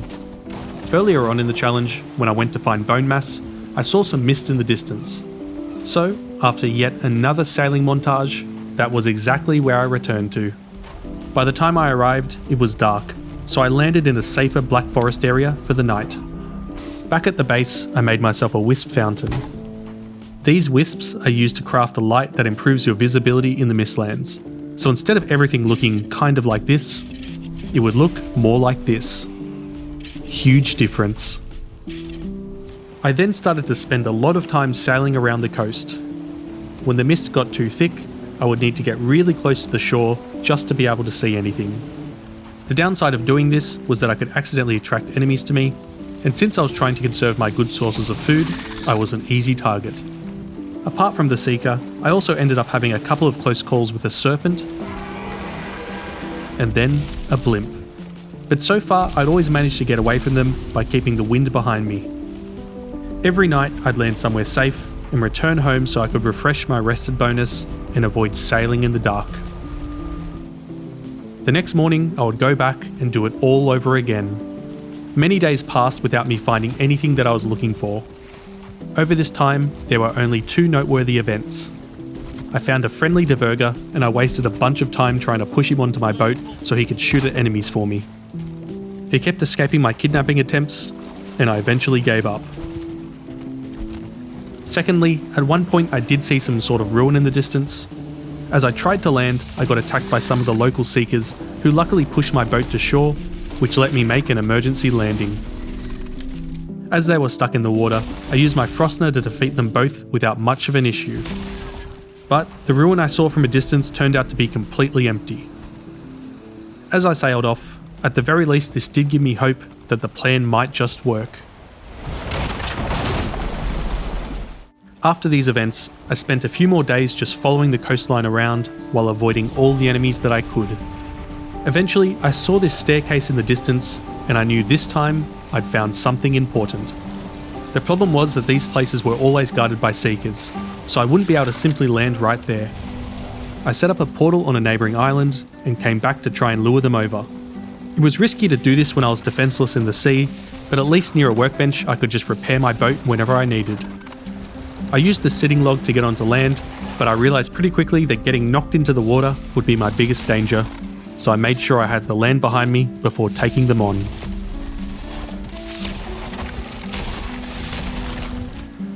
With the seekers out of the way, I could climb the stairs and enter my first infested mine. So these mines are the dungeons of the Mistlands, and they can contain 2 things that I was looking for. Firstly, there are the Sealbreaker fragments, of which I would need 9 to be able to reach the final boss. Then there are these black cores needed to unlock new crafting stations. So, to clear out this mine, I placed campfires just outside the entrance and got the attention of the enemies. Many of the ticks got stuck on the fire, and I used my weapons on the remaining ones. Once they were taken care of, I used sitting logs to make a bridge over the hole. And, from there, I exterminated every single bug that I saw.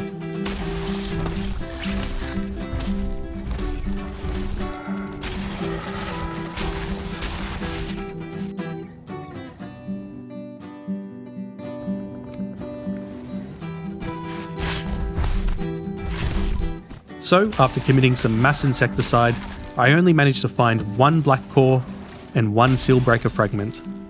Pretty disappointing. This is where the challenge really started to break me. Although I didn't have to stay crouched and press the spacebar a billion times just to roll around, there was something about being stuck, defenseless in the sea, sailing around for hours, just looking for more of these miserable places. Not being able to swim meant that death could come from something as simple as forgetting I wasn't crouched and then accidentally jumping, or maybe just rolling a little too close to an edge. And if I didn't have a portal nearby, then I'd have to spend an hour sailing back in a new boat just to get my stuff and then drop everything back at home. On one of these trips I got hit by a blimp. While taking fire damage, I went down to 1 HP, but ended up surviving as my health potion kicked in at the last second. Keep in mind, if I died out here, I don't think I'd ever be able to get the boat back. There were 2 things that kept me going through this time: the sunk cost fallacy and the fact that my luck did start to improve. While it wasn't another infested mine, I did find a Diverger outpost. The Divergers are initially friendly, but they will attack you if you attack them or their possessions. And, unfortunately, they did have something locked up that I needed to steal. However, if it's not you that's damaging them, but instead, say, a poisonous pufferfish that someone carelessly threw on the ground, then they just stand there and take the damage without thinking anything of it. So, before breaking any of their stuff, I just went around one by one, dropping the pufferfish to kill them all. Funnily enough, the Divergers also had their own way of killing me without dealing any damage. I guess fair is fair. So, after that minor setback, there weren't any more problems, aside from a second death when I came back to get my stuff, and then a third one when I got too close to the spikes. Maybe that Diverger felt bad because it almost lost its own life trying to save mine by killing a Seeker as I went to pick up my stuff the slow way. After I'd got my equipment, I used the pufferfish trick again. The place was now empty, so I went upstairs and got myself what I was looking for: the extractor. After that, I was back at sea until I finally found the entrance to another infested mine.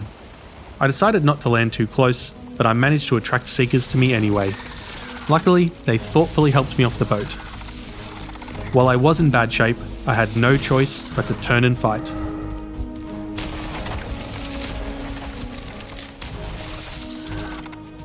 Thankfully, at the last second some Divergers came to my aid. After the battle had been won, I picked up the wreckage of my boat, and luckily, I hadn't lost the extractor. From there, the Seekers guarding this mine killed both me and the Divergers, but on this second attempt, I was more successful. I then started mining a path to the stairs when I noticed that the eye was open. I knew I'd alerted something, and it turned out it was my worst nightmare. The Seeker soldier had this insane knockback that hit me into the water, back onto land, and finally into this hole. From there, it just kept breaking the ground below me, and there was nothing I could do to stop it. Eventually, it got me stuck here in the water. I waited to see if it might knock me back to land, but even the Seeker's highly advanced AI couldn't crack the code of how to get to me. After it gave up trying to swim to me, it tried climbing onto the land above, and it even asked for advice from one of the regular Seekers. But nothing worked. Eventually, I did the only thing I could do: rage quit. The next time I played, I then got myself unstuck. By the time I'd come back, the Seeker soldier had moved closer to my portal. Wearing my second best set of equipment, I had no choice but to turn and fight. I'd been doing well, with the Seeker soldier down to a quarter health, but as usual, things went downhill once other enemies got involved. They started hitting me into the water, and each time this happened, I couldn't do anything except wait for them to hopefully knock me back to land, just for them to knock me into the water again. This was such a frustrating fight, because it felt like if I could just get myself into a good position, I'd be able to win.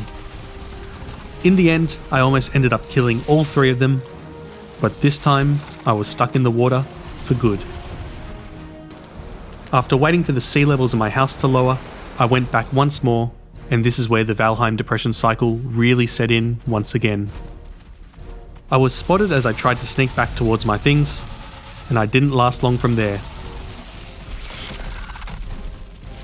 After this, I only had access to weapons that were so bad that I instead tried to burn the enemies with a bonfire.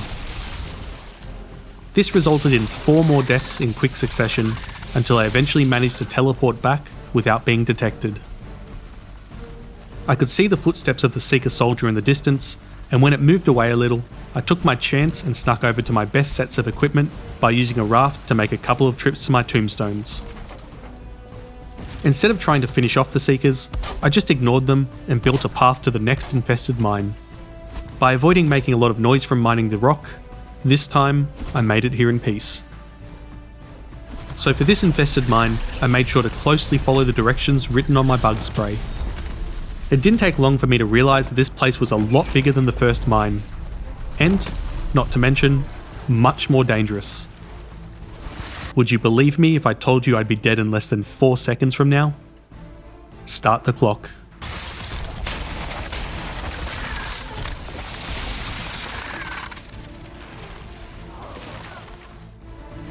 Getting back to my stuff was a lot of fun as I succumbed to a fast-acting variant of Lyme disease. After brushing up on tick bite prevention, I picked up my tombstone before encountering that very same tick. There was still the matter of getting back up. Here I found you can even teleport onto the sitting logs when they're at head height.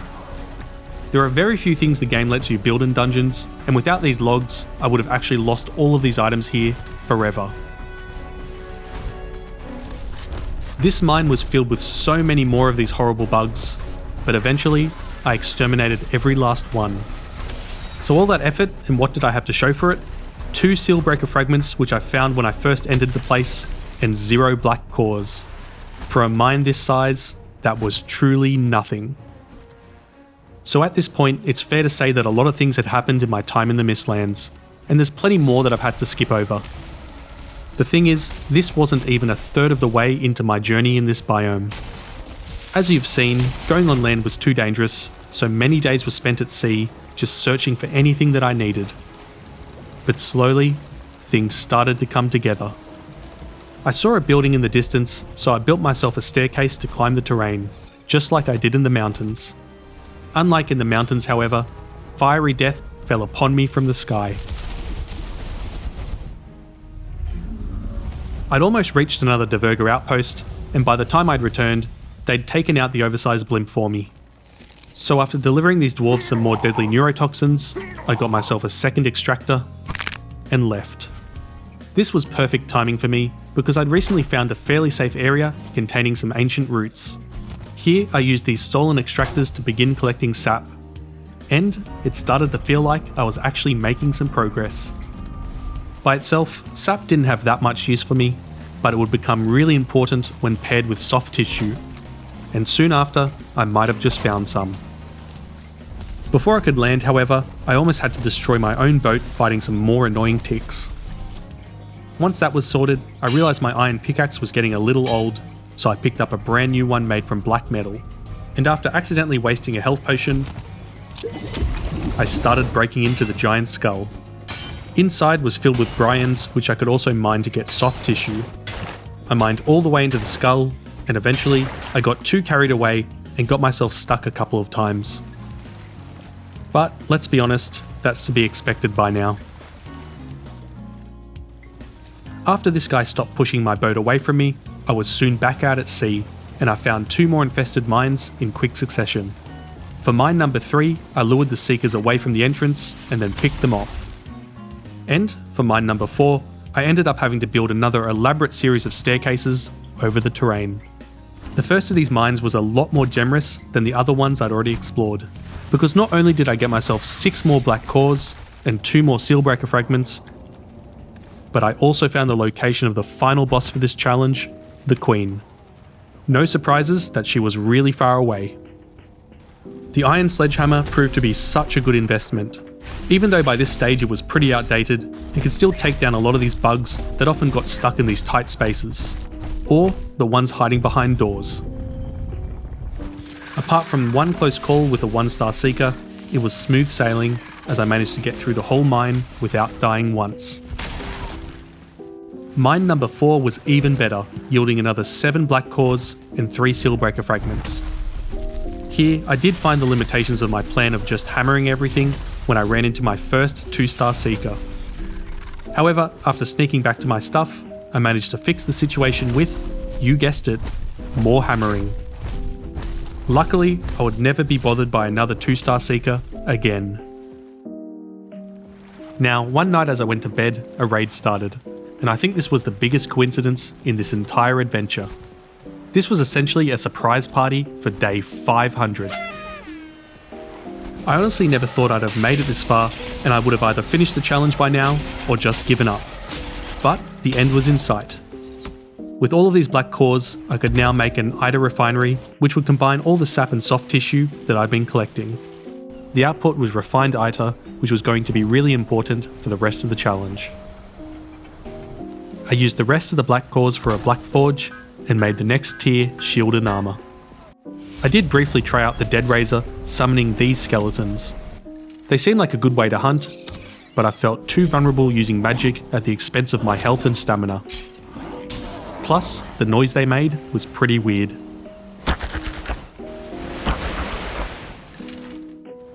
Throughout all this time, I was doing so many little things that by themselves didn't really deserve a mention. At sea, there were some more close calls when sailing around the coast of the Mistlands, and when on land, there were plenty of times where I had to make more paths to get through the rough terrain. Whenever I could, I tried to enjoy the views. That was when the mist wasn't giving me a jump scare instead.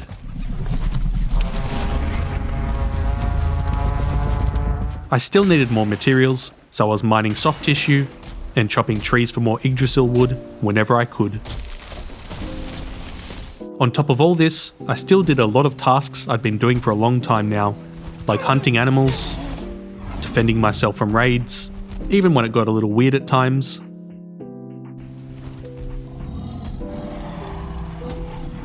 And not so coincidentally, I still had times where I needed to repair my house. Above all this, and most importantly, I was still baking pies. Sure, there were a few more deaths along the way, and a lot more killing, but this was all to prepare myself for the final boss and the trip to get to her. At this stage, I only needed one more fragment to craft the Sealbreaker that would let me access the Queen's lair. So that should just mean one more infested mine, right? Mine 5 had just one black core, while mine number 6 had absolutely nothing. So, mine number 7, and from a distance I could see a Seeker fighting with a Diverger. I landed nearby and did my part to help. When the Seekers were dead, I made a path up the side of the steep hill. So inside the mine, there was a weird quirk where the nearby Diverger outpost prevented me from building anything. But I didn't care because I could already see the final Sealbreaker fragment that I needed. I fought my way over there, and when the area was clear, I picked it up. Seeing the Seeker soldier guarding the rest of the place, I decided I didn't care enough to try and explore. Instead, I went back to the entrance, died, and then came back to pick up my stuff. At the base, I made myself the Sealbreaker, and now all that was left was the trip to the Queen's lair, and there, the final boss battle. So I wanted to land as close to the Queen as possible to avoid traversing the land as much as I could. From the side I was on, she looked pretty far away, so I tried to make my way around the island to see if the other side would be any better. The problem was that I couldn't get through because I was blocked by the placeholder version of the Ashlands. Instead, I went the long way around, sailing into the night, and then the next morning. This trip was long, and in the end, after I'd landed, I realised this wasn't any closer than the other side. Well, it was worth a shot. I'd never had to travel so far into the Mistlands before, and this really made me use every skill that I'd learnt over the course of the challenge. Sometimes I had to mine my way through the stone. I even made the feather cape to try and get myself a little more air after raising the ground under me. And when that didn't really work, I was back to building more stairs. At one point, I had to keep quiet while battles played out around me, and later on, I used the hoe to flatten out the ground. I just kept moving forwards until the ground started to flatten out. I could see that I was more than halfway there. Then I heard some Seekers in the distance. I put down my portal just in case and prepared myself. And I couldn't believe my luck. One of them was a 2-star. Still, there was nothing I could do but fight.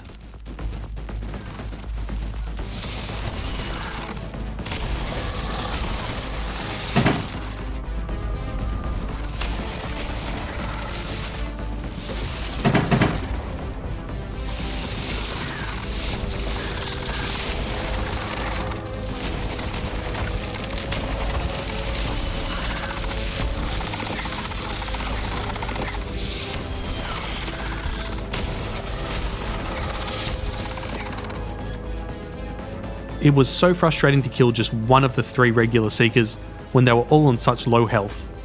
I was in such a rush to get back, I stupidly returned the next day without my Bonemass power being ready. Not only did I get myself killed while trying to get back to my stuff, but the portal also got destroyed. So that meant I had to sail all the way back, and this was another rough journey.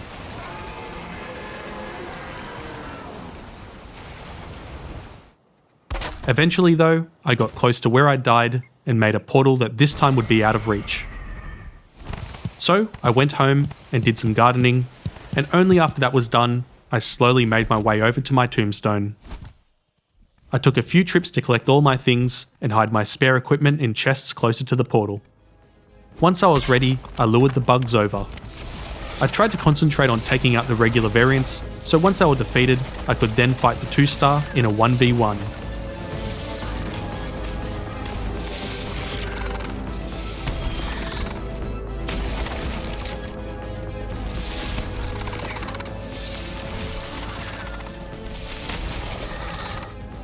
Unfortunately, the 2-star Seeker still got the better of me, but with my portal and equipment nearby, I wasn't too worried. I came back straight away so it didn't have time to heal. But on the downside, this meant I wouldn't be able to use the Bonemass power. Nonetheless, I collected all my equipment, and after a bit more inventory Tetris, I then took on the Seeker for one final battle.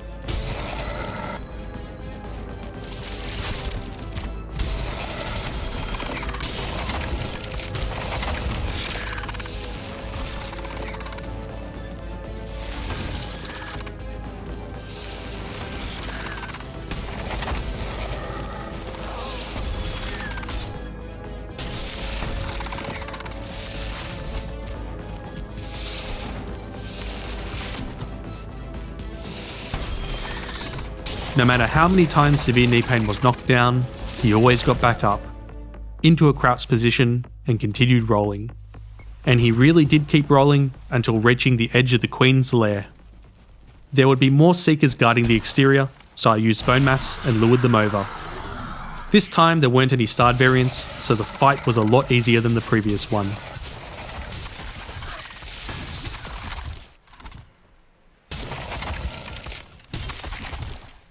Not long later, and Severe Knee Pain rolled up the stairs of the entrance to the infested citadel.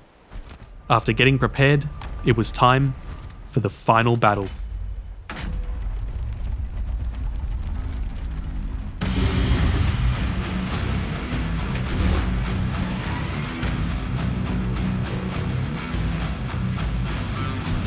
Now, if you've seen some of my other videos, you might know where this was headed. If not, well, here's the plan. When dropped on the ground, Refined Ida randomly fires out particles that cause lightning and poison damage. Now, the Queen will fight you if she notices you, but if you hide near the entrance of her lair, she'll lose sight of you and instead go and idle upstairs, moving back and forwards up here. So, instead of fighting the Queen properly, I wanted to drop a bunch of Ida exactly where she goes to idle.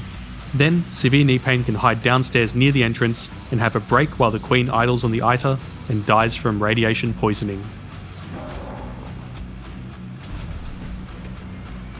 Too simple, right? Well, I still had to go up and face her while dropping all the Ida that I could. I also couldn't drop them as one stack, it needed to be done individually. So I spread the Ida through my inventory before heading up the stairs. I got her attention sooner than I'd hoped, but I used the Bonemass power and made my way up to her idle area.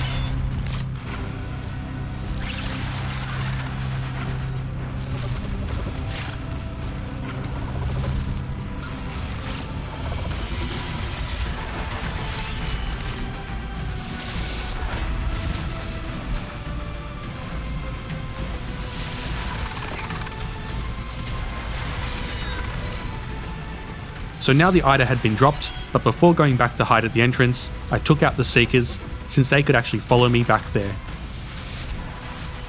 When the Queen's insane knockback put some distance between us, I used the opportunity to roll off the ledge.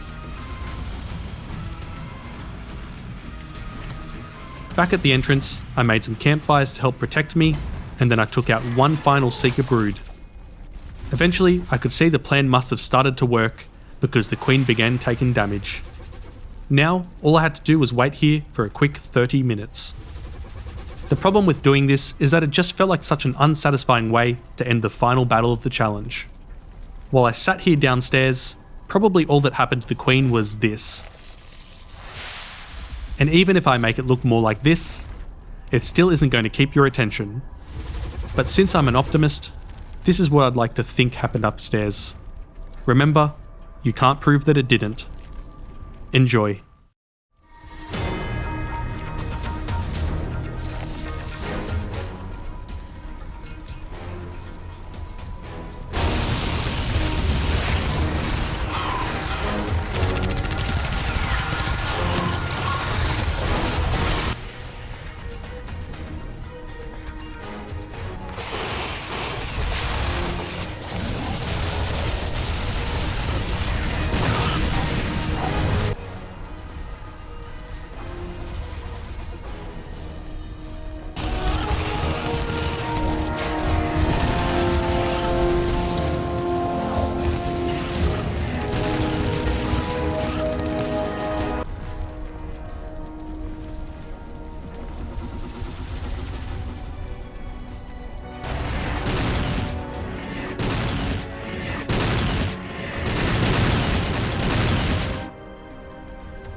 When the Queen's health got low, I made my way upstairs, but quite fittingly, I was too slow to see her die.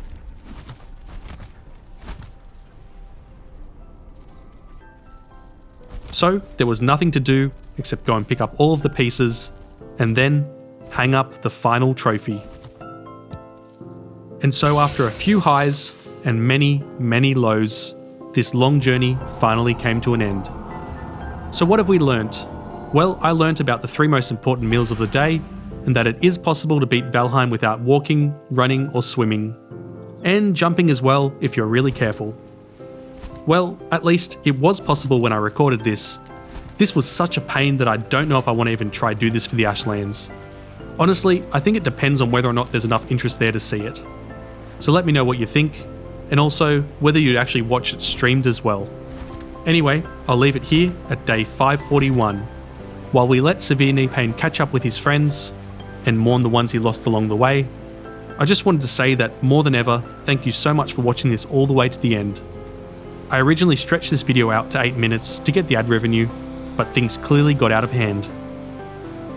I'll put on screen my other challenge series for Valheim, my group playthrough of the new update, and if I ever make a follow-up to this video, I'll put that here as well. Anyway, that's all for now. Cheers.